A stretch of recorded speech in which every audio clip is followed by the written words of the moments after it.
آج کی صاحب صدارت شخصیت پروفیسر فتح ملک صاحب کو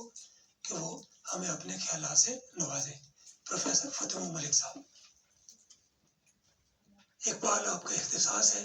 آپ سے بہتر کون اقبال کو جانتا ہے؟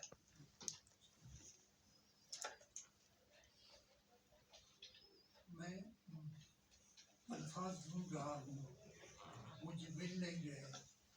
کہ کس طرح سے آپ کا شکریہ ادا کروں کہ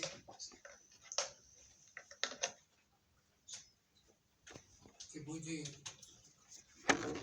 اس تقریب میں شرکت اور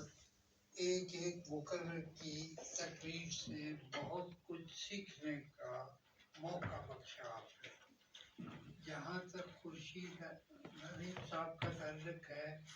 ان سے میں ہمیشہ سیکھتا رہتا ہوں اور سیکھتا چلا آیا ہوں، اور ان کی آج کی گفتگو بھی جو ہے وہ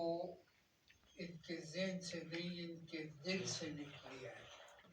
اور میرا جی چاہتا ہے کہ ہم سب کے دل میں ہی اتری ہو،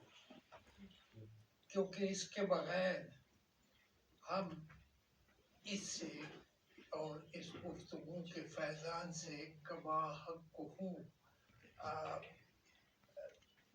فیض یاب نہیں ہو سکتے. بہرحال یہ جو موضوع آج آپ نے رکھا ہے، اس کا خیال جب بھی آیا، جب سے آپ نے بتایا کہ اس موضوع پہ گفتگو ہوگی اور تمہیں بھی ہم یہ نعمت غیر مترتبہ بخشیں گے کہ آؤ اور سنو باتیں، تو مجھے اقبال کا ایک مصرع رہ کے یاد آ رہا: نوجوانا تشنہ لب خالی ایاز، پیاسے ہیں نوجوان اور سامنے کچھ ہے نہیں پینا. تو اس احساس کے ساتھ وہ نہ صرف ملت اسلامیہ بلکہ ملت انسانیہ کی خاطر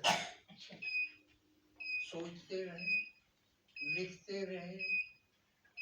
نظم میں بھی، نثر میں بھی، اور پھر یہ بھی سوچتے رہے کہ جس سرزمین میں میں پیدا ہوا